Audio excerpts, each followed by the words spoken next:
Good afternoon, guys, and welcome to the Financial Freedom Podcast. I'm really delighted about today's guest, Wayne Courreges. He's coming from College Station, and he's going to talk to us all about his work with CREI Partners, real estate investments, and for the audience, the doctor, lawyer, dentist, high income, high net worth professional looking to grow their wealth, protect their wealth, generate income, passive income, save taxes, generate generational wealth. Wayne's the guy. So I'm really happy to have him on and pick his brains. Welcome. Hey, thanks, Chris, for having me on. I really appreciate it. Talk about your journey and how you got to be doing CREI Partners. Yeah, so I've been in commercial real estate or real estate in general over the last 20 years. I went into the Marine Corps in 2007, which is really where I started my journey. I bought my first single family rental I said 2007, in 2003, excuse me. 2004, I bought my first single family rental. You speed up to 2007, I joined CBRE, where I worked with them for about 16 years, heavily focused on commercial investments on the asset management side. While working, though, with CBRE, I started CREI Partners in 2019, and we have been scaling mostly, I would say 80% multifamily, 100 to 150 units. And then we've been doing storage developments, a little bit of hotel and multi-use type developments. Yeah, interesting. Yeah, and we'll dive into it. It looks like one thing is talk about your client avatar, who comes to work with you, invest with you, what distinguishes you from all the other investment firms out there. I just really try to be me, very transparent, open communication. We get most of our investors actually come through word of mouth and other investors telling their experiences about us. I think for a lot of people, they come into real estate having gone and try to be active investors when they are other professions, backgrounds, and other expertise. I think for us, like for me, I don't know anything other than real estate. Like when I go places, like it's real estate. I've done it for my entire career, and that's what I love. I have a friend who's asked, what would you do if you had all the money in the world? And it would be real estate. Like it is what I do. It's what I love and my passion. And that actually really matters, Chris, because not all real estate goes well. There's ups and downs. And if you're not enjoying real estate to begin with and you're having to go through rough seas, like you're not going to be on your A game and perform. And so I've learned grit, and a lot of that comes through enjoying good ups and downs. But we also, most of our investors are accredited investors. We have a lot of high net worth individuals with doctors, attorneys, engineers, and others, and a lot of entrepreneurs. I can't forget the business owners that like their passive income. Yeah. And these clients, what proportion are they just want to set it and forget it, just basically diversify, have a hard asset versus like passive income, or maybe leave it for their legacy or save taxes, or is it a mix of all of the above? A really great question. So I've noticed there's two really types of investors. There's the cash flow investor, and then there's the equity upside. And maybe there's a third where it's like they want to see both. And most people that invest with us, and this is just what I've noticed, is nobody really hates their day job. That's a big thing out there. Like most people actually like what they do, and they went to school for it. They have a passion for helping people, like in the medical field. I don't meet a lot of people that absolutely hate what they do, or they expect this passive income to give them this freedom that they. Most people like myself, like I'm going to do real estate because I love it. And most people go to the office and help people in whatever form because they love it, but they want that cash flow, but more so that those investors want the equity upside. So they want the cash flow 4 to 7% or so, which is not crazy sexy numbers, but over a 5-year period, that average annual return could be 20 to 25%, what we've seen, because then the equity upside is our investors participate obviously in that profit. But then you also have investors who are more heavily on the equity upside. So there's risk. And I always do you have your value stocks and your growth stocks. You think about it that way, similar to real estate. Growth stocks being development, and we've got 20% of our portfolio development. That's ultimately the biggest value add, right? The raw land developing, but it's also the highest risk. But in order to get that highest risk, you also have the highest return potential, right? And you're comfortable with that. And then you've got your cash flow investors they want to buy an existing multifamily, partner with us. They want that cash flow and they want that equity upside. It's a different risk profile. So it just depends on where people are in their career and their risk tolerance at that time. But it ranges, which is why we do heavily on, cash flowing day one assets, which is the bulk of our portfolio. And then we'll have the more opportunistic investments like development. Interesting. Yeah, I was thinking if a client is investing with you, obviously they're doing very well, and I take it that not very many of them hate what they're doing. The next question I have for you is, you mentioned your investment strategy. Talk about what is your distinguishing strategy, and also where are you? I know you're based in Bryan, Texas, or are you throughout the country or just specific locales? Talk about that. Yeah. So our main investment strategy is multifamily. We have doubled down on multifamily. There's been a lot of people that have gone to other asset classes. And I always think of these people like herd mentality. And I have cows on my land, and the cows go, like, they hear noise, or like they know that like I'm bringing them like cattle cubes. They all come, right? And it's like I see that with like people going into car washes and ATMs and all this other stuff. It's what is shiny today, or what's going to feed them some adrenaline or dopamine for the moment. And I'm like, guys, like multifamily historically is the high returns, low risk. There are going to be moments of highs and lows. That's in any investment, no matter what it is. There's going to be moments of cycles, right? That's just part of any investment. And so I've been really blessed with finding opportunities with multifamily, with fixed rate debt, loan assumptions, seller financing. We've been really getting some great opportunities on the multifamily side, because a lot of people are going to wherever the herd is taking them. So that's been really our investment. It's doubling down and focusing, and also being an expert in a certain asset class. Like I'm not doing 5 or 6 different, like heavily multifamily. And then I have this RV boat storage that I think has been fantastic. We can talk about that if you want. From a multifamily, it's 1980s or newer, 100 plus units. It's defined in our Texas Triangle. So we are lead sponsors. So we take on the full asset management. We don't partner with other groups as capital partners. So we bring in our own capital. We partner with other people to join our team, but we have on our team portfolio managers, asset manager who oversees property management and runs that day-to-day leadership for our properties. And which is another way, a distinguishment of our business is we are so hands-on, not just we don't raise capital and help a little bit and go out. Like we are the lead sponsors. Yeah. Interesting. Yeah. I'm looking at your portfolio, and it looks like you've got Huntsville, Houston, Texas. One thing I'm curious to ask you is just the lay of the land. I know recently, like since 2022 or 23, with this kind of the Fed, how have you managed? And then also, what are your thoughts going forward? Because Trump is trying to sabotage Powell and trying to get the rates lower so people can buy more housing. So what are your thoughts on that? I think a lot of people don't realize that the real estate interest rates don't really tie to the Fed rate.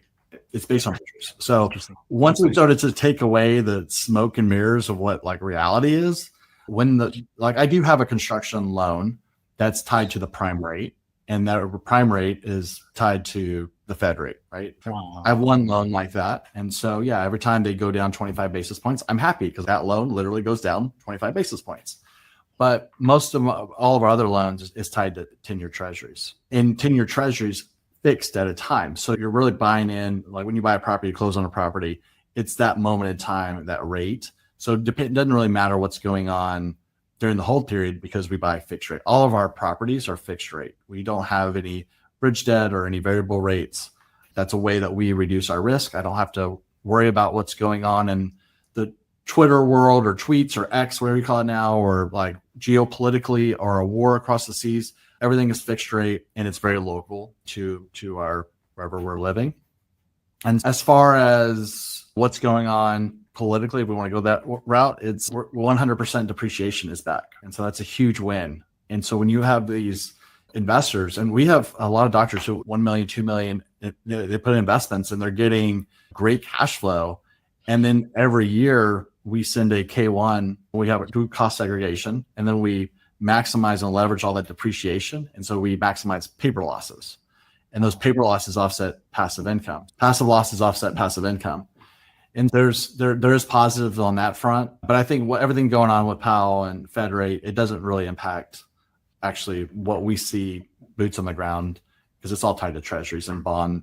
It's more, do we feel confident in the market? What does the world feel confident? And that's when we get in the bond market and the treasuries. So Yeah. that's what's really going to impact us.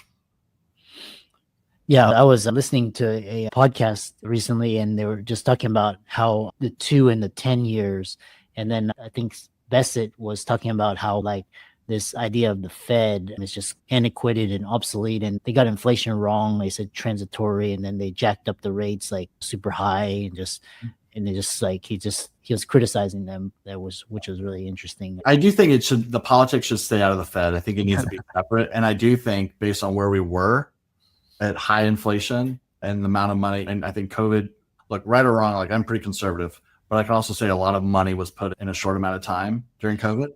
And so for us to have a soft landing, and I would say this has been a pretty soft landing, like I think overall, whether you're right on the right side of that, or whoever, it doesn't matter. It just, a lot of this is just politics and again, smoke and mirrors. Yeah, interesting. Next question I have for you is talk about just your portfolio and your history, your wins, and some of your successes. Yeah, absolutely.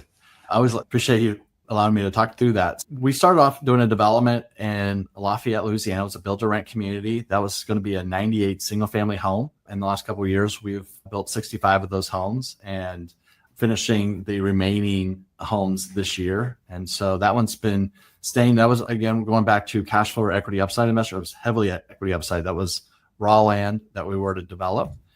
Our Huntsville, Alabama location, we have a retail center and a storage, and we partner with a close friend of ours there on those. They have cash flow day one and provided great passive income and paper losses in the form of depreciation. And so those have done well. In Houston, we most recently bought a property that was a loan assumption. So that was a 3.82% fixed rate loan that had 5 years remaining. And so in essence, the seller was so they were more focused on bigger properties. This was 128 units. And so we went in and took over that loan, which was great cash flow and deal for our investors. Another property, part of that was seller finance, 6% fixed rate. Part of that, there was a property we bought in 2022. That property has aged me 1,000 years. It has been tough. It's not all roses and rainbows. We modified that loan and we're in a much better position. But going into, if you're batting 100 on everything, or people are telling you like they're batting 100, dig in. There's probably a problem child there or something's happening. But from an investor outside looking in, and then why investors have gone and told other people, so we were been very transparent. We modified the loan. We got into better days. Like we didn't put our head under a pillow. The Marine and me fought.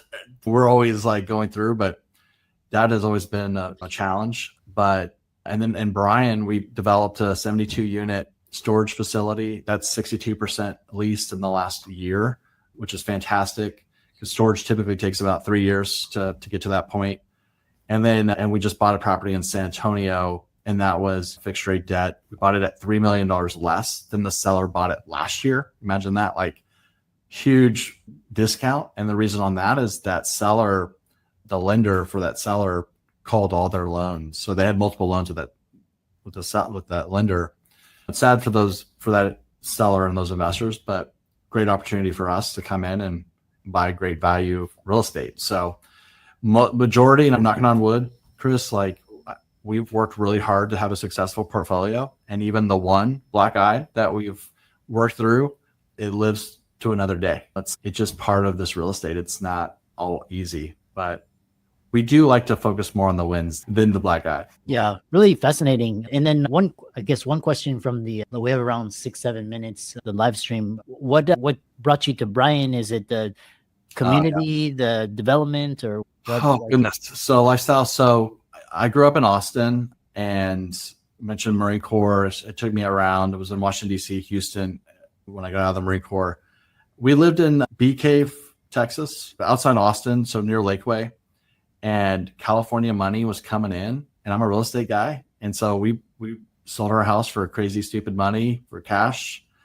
and leased back our home for 3 months while our kids finished school. And we were like, we don't want to live in Austin anymore. We want to go out to the country. And so what we did, we came to Bryan and bought 20 acres. And in Texas, there's the ag exemption. So if you have some cows on your land, you don't pay taxes on all 20 acres. Like I pay taxes on my 1 acre that my house sits on and have it fenced. And then the other 19 is mowed by my cows. They provide tax benefits and they provide free mowing.